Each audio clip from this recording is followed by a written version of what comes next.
अमित भाई, आपने अभी एक प्रेस नोट जारी किया है और सपा और कांग्रेस गठबंधन पर सवाल खड़े किए हैं। क्या है पूरा मामला?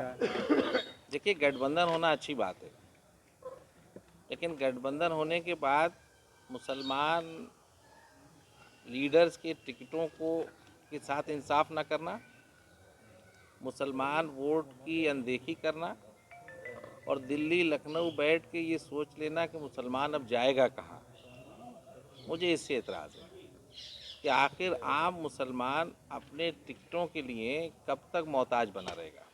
जब मुसलमान के हिस्से में सिर्फ ये है कि वो नारे लगाए, पोस्टर लगाए, कुर्सियां बिछाए, टेंट बिछाए, तो ये मेरा एतराज़ है। तो आबिद भाई, ये ऐतराज कांग्रेस से भी है जो गठबंधन में शामिल है कि वो भी हिस्सेदारी नहीं दे रहे हैं?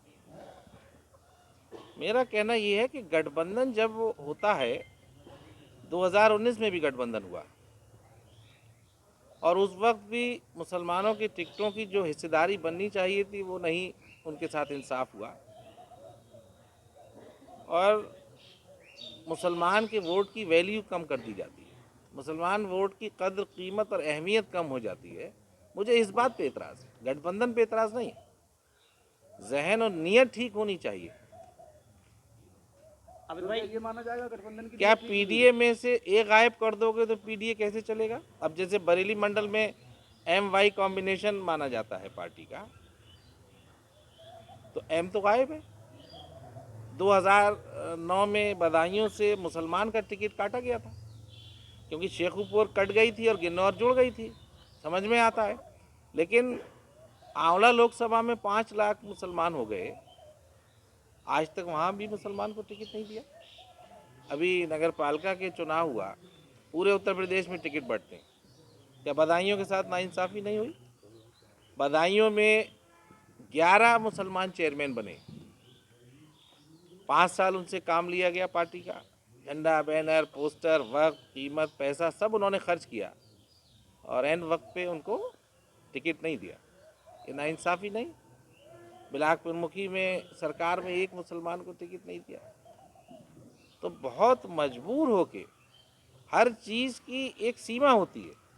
ठीक है, हम पार्टी में हैं, ओहदे पे हैं, इसका मतलब ये नहीं कि जब बर्दाश्त की सीमा जब पार हो जाती है तब बोलना ही पड़ता है।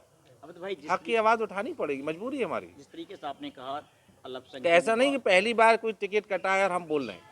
आगे की रणनीति क्या होगी आपकी?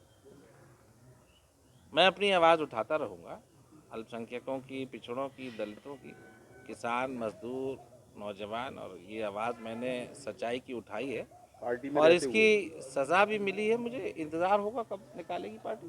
सर, एक सवाल और है। जिस तरीके से आप पीडीए की बात कर रहे हैं, तो पीडीए में एक की आपने बात की, तो एक के लिए भारतीय जनता पार्टी जो है मदरसों में जाएगी, मस्जिदों में जाएगी और वह उनकी उर्दू भाषा में उनको भारतीय जनता पार्टी का संदेश देगी।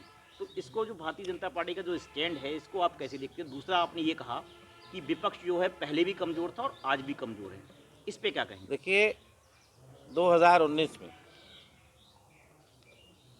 स्वर्गीय माननीय मुलायम सिंह यादव जी को ये एहसास हो गया था कि विपक्ष कमज़ोर है और उसका नतीजा था कि 5 सीटें जीती और उन्होंने लोकसभा में बिल्कुल क्लियर कट कह दिया, ओपन कह दिया, जो पूरी दुनिया देखती है उसकी लाइव, कि नरेंद्र मोदी जी को उन्होंने दोबारा प्रधानमंत्री बनने के लिए आशीर्वाद दिया। आज जो हालात दिखते हैं, मैं बिल्कुल प्रेस के माध्यम से कहने में मुझे कोई गुरेज नहीं है, मैं सच ही बोलता हूँ, बहुत सज़ा मिलती है इसकी।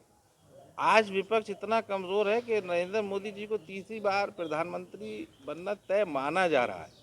चंद सीटें आप जीत लें, कुछ संघर्ष कर लें, बट विपक्ष में कोई लड़ाई आपस में ही इतनी है।